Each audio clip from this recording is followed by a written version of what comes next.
मचिए ही बैठी है सासू तो बहूहर अरज करें, बहूहर अरज करें हो। सासू हमहू का पियरी मगावो, हमहू छठी पूजब हो। सासू हमहू का पियरी मगावो, हमहू छठ पूजब हो। सासू जे बोलयो न पाई, ननद उठी बोली, ननद उठी बोली नी हो। भौजी तू तो जन्म के बझनिया, तो कैसे छठी बीऊ हो। भौजी तू तो जन्म के बझनिया, तो कैसे छठी बीऊ हो। बहरे से आए हैं पियवा, बिरह बोली बोले, बिरह बोली बोलई हो। जाति के नीचे सुअरिया, देखत घिन लागे, देखत घिन लागई हो।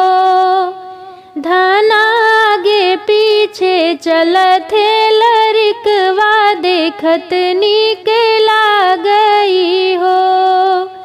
धन आगे पीछे चलत है लरिकवा, देखत नीक लागई हो।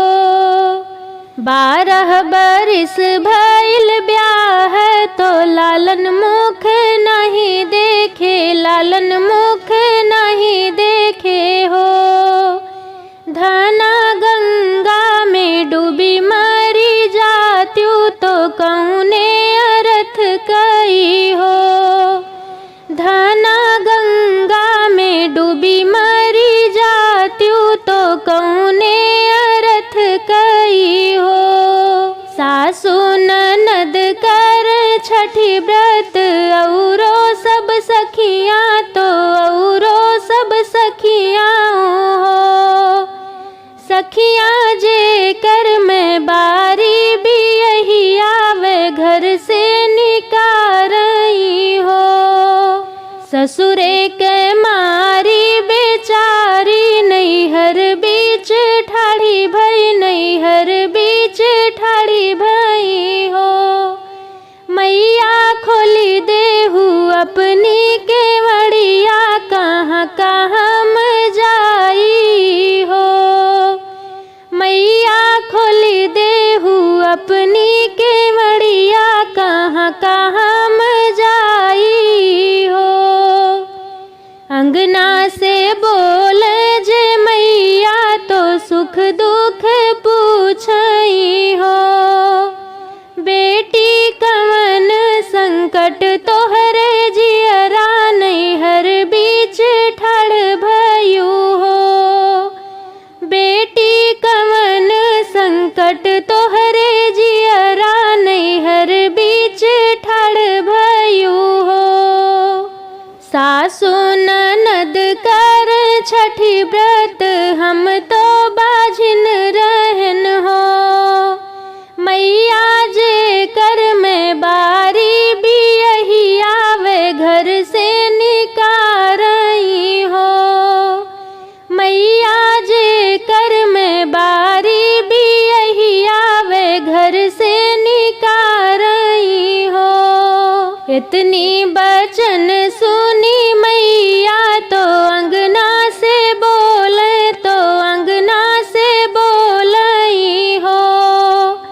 बेटी तुम्हें जाऊ हम राखी लेबे, पतोहिया बाझिन हुई है हो। नैहरे के मारी बेचारी, जंगल बीच ठाड़ी भई, जंगल बीच ठाड़ी भई हो।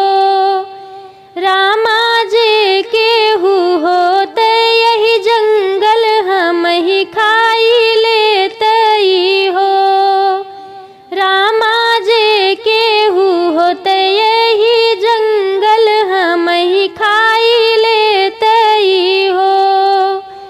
बनवा से निकले सुख दुख पूछे तो सुख दुख पूछई हो। बेटी कवन संकट तोहरे जियरा बनन बीच रोई हो। सासु ननद कर छठी व्रत हम रहे बाझिन तो हम रहे बाझिन हो। बघवा जे कर में बारी भी यही आवे घर से निकालई हो। बघवा जे कर में बारी भी यही आवे घर से निकालई हो। काऊ कहाँ मोरी बेटी कहत दुख लागे बहुत दुख लागई हो। बेटी तुहका जो हम राखी ले बे बाघिन बाझिन हुई है हो। बेटी तुहका जो हम राखी ले बे बाघिन बाझिन हुई है हो। जंगल के मारी बेचारी तो भिटवा पे ठाड़ी भई भिटवा पे ठाड़ी भई हो। रामा जे केहू होते यही भिटवा तो हमें डसी लेतई हो। रामा जे केहू होते यही भिटवा हमें डसी लेतई हो। भिटवा से निकरे नागराज तो सुख दुख पूछे तो सुख दुख पूछई हो।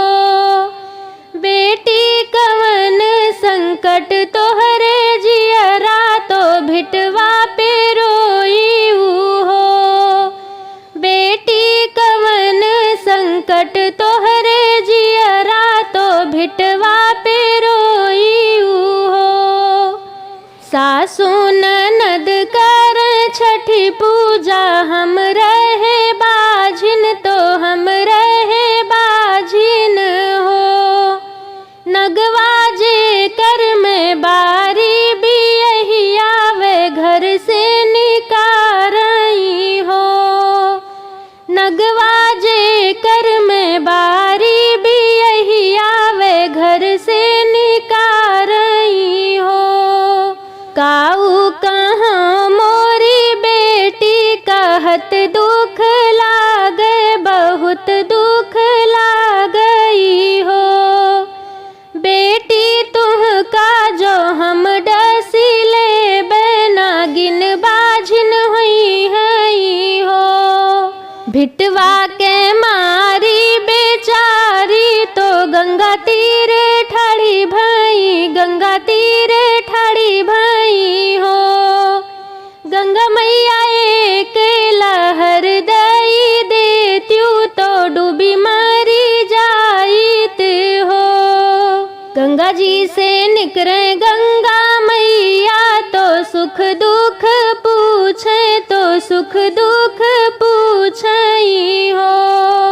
बेटी कवन संकट तोहरे जियरा तो गंगा तीरे रोई हो।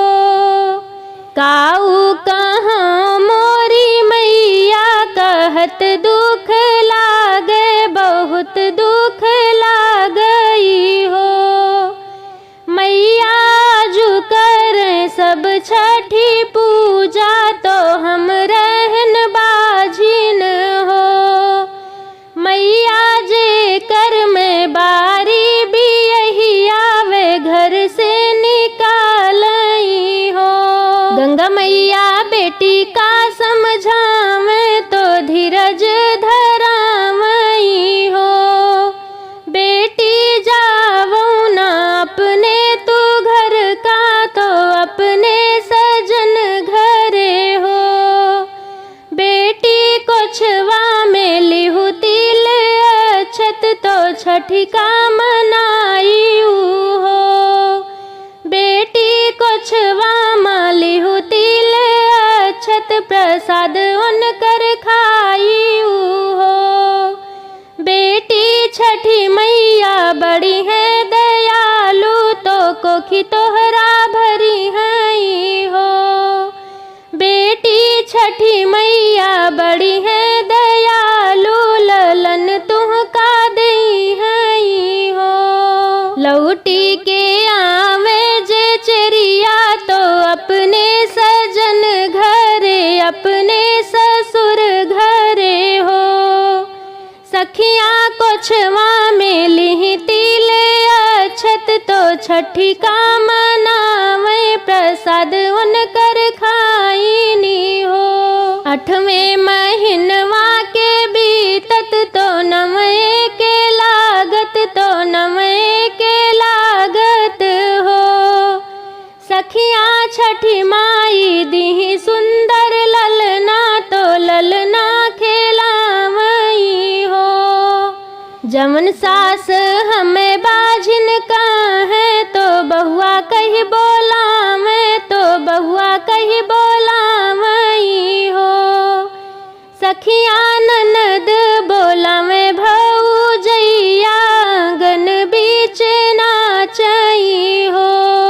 जमन पियवा घर से निकाले, वे बिरवा जोड़ावे, वे रनिया बोलावई हो। बहिनी आई गे भादो दिन, छठी व्रत भूखल हम रही हो। अंगना में चौक पुरावे, तो कुस गड़वावे, तो कुस गड़वावई हो।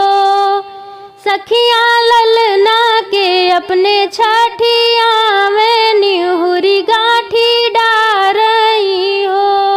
मैया जैसन कोखी हमरा भरियो, हमें जुड़वायु हो। मैया वैसन कोखी भरा, सबके सबही छठियावई हो। मैया वैसन कोखी भरा